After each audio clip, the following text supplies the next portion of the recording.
Hey everyone, welcome to my YouTube channel, Nora's Ark. I'm Nora. This is the first of many gardening tours. I am in zone 5A here in southern Wisconsin, and it's been really hot and humid lately. It's been like 90s every day, lots of rain, very humid, and everything is starting to look like a jungle. So let's go take a look at what I've got going on. So here is my main garden. It is 20 feet by 35 feet. And I have a chicken wire or poultry netting 3-foot fence around the whole thing that I'm holding up with 3-foot T-posts and zip ties. Most important part of my garden is right here, this cinder block. I have not built a gate yet, so I put this cinder block here because it's a little bit hard for me to jump over the fence. Eventually I would like to maybe make it a little bit bigger and possibly do a wood frame around the whole thing, and then I will put a gate in. So first row here, I have 3.5-foot rows, 2-foot walking paths. So I have 4 rows of vegetables and 3 walking paths. The first row is peppers and eggplants. I have a variety of different peppers, a few different varieties of jalapenos. I have habaneros, Anaheims, banana peppers, and a variety of different bell peppers and sweet peppers. The eggplants, I also have a variety of those. I have little finger Japanese white egg and black moon hybrid. That's what this guy is. All of these peppers I started from seed inside about 6 weeks before. A lot of them have flowers on them, and a few of them have some peppers growing, so I'll show you those. Another thing that I'm doing is I'm seeing if I really need to have these 1-inch by 2-inch garden stakes, or if I can get away with using bamboo sticks on the peppers. It's a little bit easier to get the bamboo sticks in the ground, and they're a little bit cheaper, so I'm seeing if it really requires that big of a garden stake. Over here I have the green bell peppers that are coming in. I'll show you those. These are getting really big. Get down in there and see these. And then there's some growing on here. I'm really excited about these because I have not grown bell peppers before, so it's pretty exciting. I have a feeling those ones would probably need the bigger stake, and then some of the smaller peppers like habaneros and jalapenos could probably get away with the bamboo stick. Everything's been growing exponentially because it's been really hot and humid. It's been about 90s, there's been a lot of rain. So it's just perfect growing weather for everything. Here's some more bell peppers down here. And then over here, I have some banana peppers. These are hot banana peppers. They're coming in really nicely. And then there's this funny curved guy up there that's growing in. All of my eggplants, started those inside as well, about 6 weeks before. They all have flowers, but I have not seen any eggplant on them or any fruit starting. And I just take garden twine or some of this garden tape and tie them up, and every once in a while I'll tie them up so I make sure that I do it as they're growing. In this next row, I have Brussels sprouts, cauliflower, cabbage, and a couple tomatoes and some radishes. Here you'll see that one of my Brussels sprouts is doing really well. These are the rhubarb Brussels sprouts. This guy's a little bit smaller. This guy didn't go so well, so I had to reseed it later on, a few weeks after this one, so that's why that's better.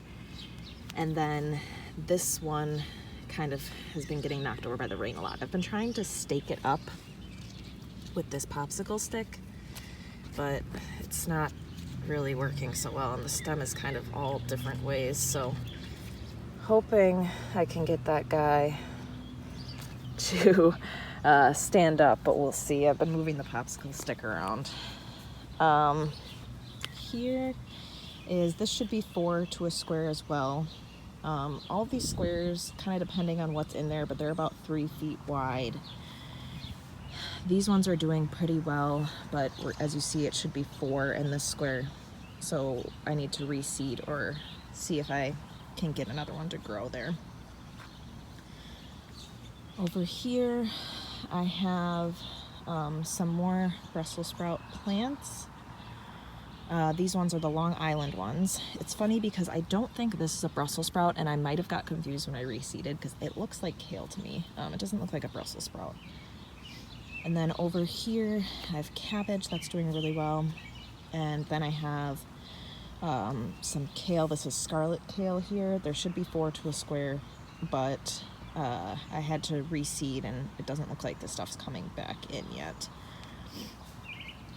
Right here I have 2 San Marzano tomatoes. They are just getting ginormous. There is some tomatoes growing on them.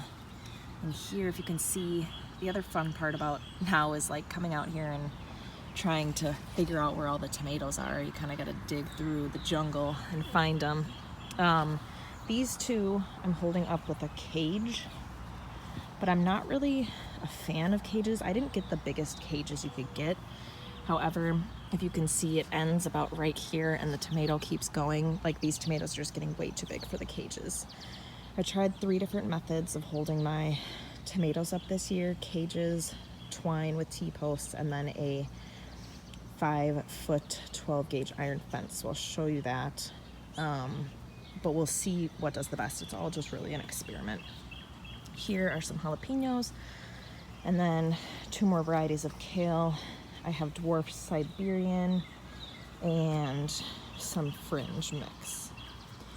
These are wasabi radishes.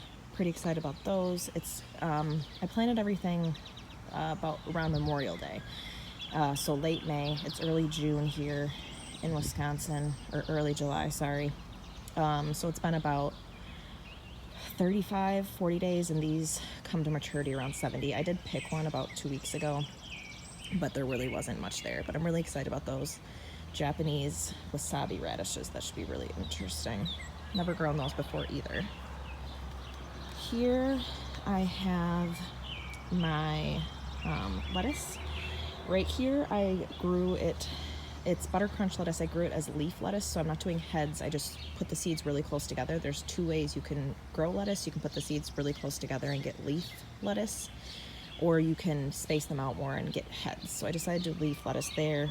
Here is my spinach, and then also that is a head of butter crunch, so you can see the difference. That's got more space and it will grow into a full head of lettuce. Here's some more butter crunch that I did as leaf lettuce, and then here is Saguine Armorelli. Not sure if I'm saying that right, but it's strawberry cabbage lettuce. So it's got these little specks of red in there. And right there I did it as leaf, but then here you can see this will grow into a head because it has more space. Here is my blue kale, again 4 to a square. This is my green sprouting calabrese broccoli, and you'll see on this one starting to get some broccoli on there, so that's pretty awesome. This is my day Hesse cauliflower. It's really interesting looking, but nothing growing on it yet, and there should be 4 here. I did reseed, so we'll see if these guys will come in. Here, step back, try not to step on any plants, are my cherry tomatoes. I have blue cream berries and blueberry tomatoes. These are where I have 2 6-foot T-posts on each side of them, and I am growing them up, and then I put twine. So I'll come in and about every 4 to 6 inches, which is crazy. It's been about every few days. They've just been growing so fast. I'll put it around here, and then I weave it. So I put it around at the front of the first tomato, come around the back of the second, and then all the way to the other T-post. And I just keep doing that, and that's been working really well. And sometimes you'll have these stragglers, and you can kind of just come in and you can put them in the twine. It's like a trellis or a fence. It's been working really nice. So I have those there. And then over here, I have some beefsteak tomatoes, some big rainbow, Dr. Whiteley's yellow. I'm not sure that I'm saying many of this stuff right, but these are coming in really nice. You can see they're coming in here. And then I just weave these into the fence. So this is that 12 gauge fence that I was talking about. It's a 5-foot fence that we held up with T-posts and zip ties, and I just weave them in there. I have not had to tie these ones to the fence, but some of them I have. These ones I weaved in when they were really young, and I kept going. So they've been staying up, so I have not had to tie them. But some of them I have had to tie to the fence just so they stay up and they grow upwards. So I'll show you the last row over here, and then I can show you the rest of my tomatoes. So here I have Oreo orange chard. That's been doing really well. I did 8 plants per square here. Same, this is color mix. The leaves are getting giant. Well, you can see that's the size of my hand, and the leaves are humongous. Here is leaf lettuce. It's literally just leaf lettuce, growing that really close together. Here are my purple dragon carrots. Those should be getting close to harvest as well too. It's been about 35 to 40 days, and those will be 70, so excited about those. Here are my beets. These are just some red beets. And here is some broccoli and some cauliflower. I have 2 big ones in the back. This one kind of keeps getting knocked over. I'm trying to stake it up with a popsicle stick. And then I reseeded right there, so we'll see if that comes in. Down here, I have a bunch of different varieties. Pink Jazz, White Snowball, Colosto Florentino, Yellow Pear. I have another row where I'm doing the weave method in between the T-posts, and then the other ones are just behind the fence. So you can see here I kind of had a row between these tomatoes, but it is shrinking and it is turning into a jungle. Luckily, the ones that I weaved against this fence, I can go to the other side and get them, and a lot of them are growing on the outside of the fence, so that's really helpful. And I also took a string, you can see here, and I just put it up because a lot of them are growing outwards towards the other tomatoes, and I wanted to kind of have some space to walk. So that is the main garden. Oh, and here's some onions. So I started these onions, I direct sowed them in the ground. They're global onions. They get really, really big. And then these ones over here you can see are a lot bigger. I started those about 6 weeks before harvest inside. So that is the main garden. Now let's go look at the berries and the stuff that I have growing along the fence. So here is my berry garden. I have strawberries in a pot here. I put a little teepee and some netting over them because last year the birds ate all of my strawberries, so I was actually able to eat some this year. I have 7 bushes, 2 currant bushes, a red and a black one, a honeyberry bush, pink lemonade blueberries, North Country blueberries, and Polaris blueberries, and a raspberry bush. My raspberry bush, you can see there's some raspberries coming on there. Hopefully the birds don't eat those. Here's my red currant bush. I just harvested a bunch off here yesterday, made a jam. Interesting fact, you don't need pectin to make a jam out of currants just because of the type of berry they are. So that was fun. Back here, there's some variety of blueberries. They aren't very big yet. I did get a bunch of berries on here, but the birds ate them all. I think I might have to put some netting over them. It's just unfortunate because this is in the front of my house, so I don't really know that I want to do that. I kind of want it to look nice. I mean, the garden looking nice is second priority to having food and not having the birds eat your berries, but still, if anyone has any ideas of how to make that look nice, please let me know in the comments. Here's my black currant bush. The berries are just starting to turn black. Those usually come in a few weeks after the red currants.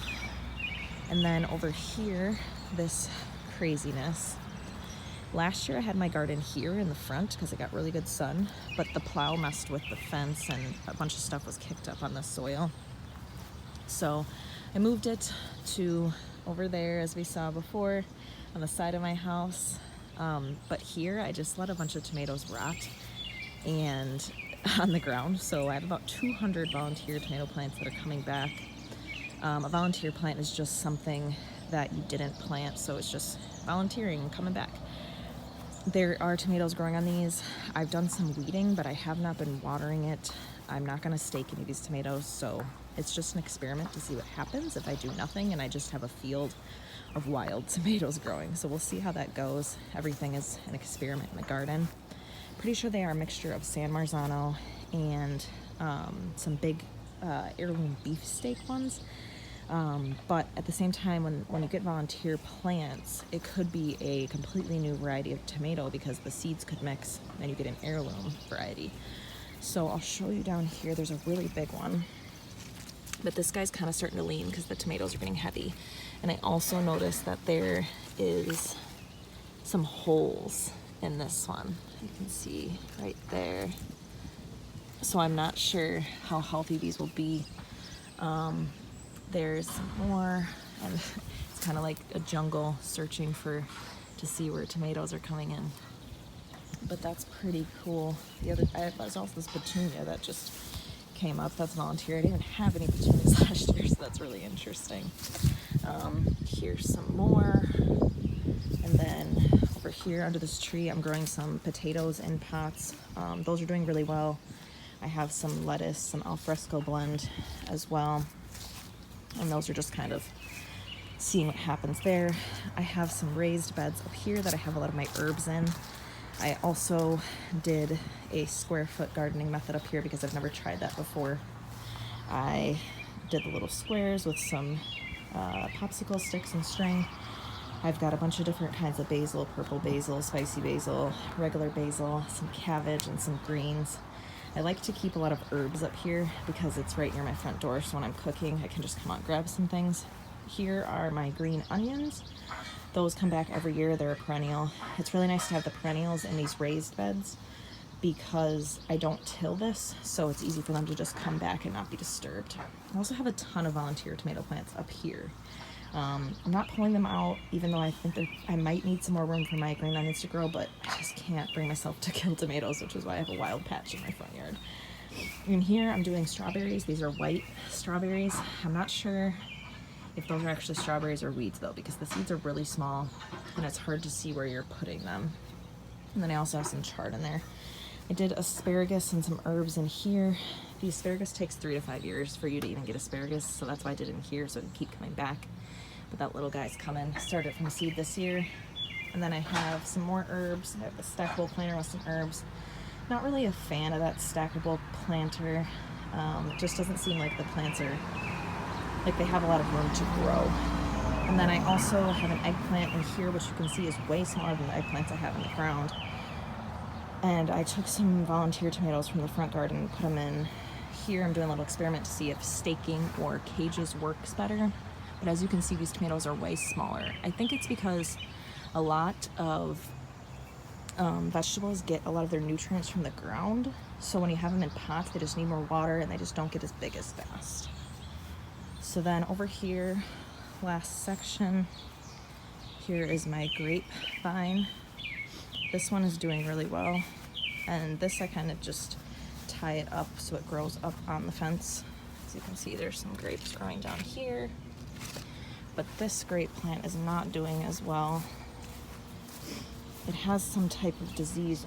The beetles have been eating it. You can see one right there. Get off there. Can't just smack them off. I think it has cedar rust. I was looking this up. And so I got some copper fungicide, which is an organic fungicide. So I'm hoping that works. I just started doing it about a week ago. So we'll see how that goes. But it does still have some grapes on it. The same thing is happening over here to my apple tree, unfortunately. And it's sad because I just bought this last year, so I haven't got any apples off it yet. But the leaves just aren't doing well. I also put the copper on here, so I'm hoping that helps. This is a hat trick apple tree, so it grows 3 different types of apple tree on each branch. So it's a self-pollinator. You don't need another apple tree for it to grow. So I'm hoping I can get that back to health. Over here I have my sugar snap peas, and for this, the peas would not be able to grab onto the big wood posts, so I put some netting up behind it, just stapled it to the fence, and they've been grabbing onto that really nicely. These are such a good snack when you're just working in the garden, because you can eat those raw with the shell, but you cannot, these ones are Alaskan peas, you can't eat those, so you gotta cook those. I might have waited a little bit long to harvest these. I did it just yesterday, but you can see some of them died. I think it's just getting too hot because, like I said, it's been in the 90s. It's been really humid. So I'm gonna rip those out and replace them with green beans because those are a little bit more heat tolerant. I like to use all the space. Here are my green beans. We had to put another piece of netting up because those just kept getting taller and taller. But the cool thing about those is they really stick. Even their vines will just stick to the fence without the netting, but you still probably want to put the netting up. Just a cool fact. And then here are my cucumbers. These ones I started from seed about 6 weeks indoors before, so these ones already have cucumbers on them. They're getting really big. They're really pokey too, which I didn't know. Last year the cucumbers I grew were not that spiky, but I read that it's to protect them from predators. And then these ones I all just direct sowed in the ground, so those are a little bit smaller.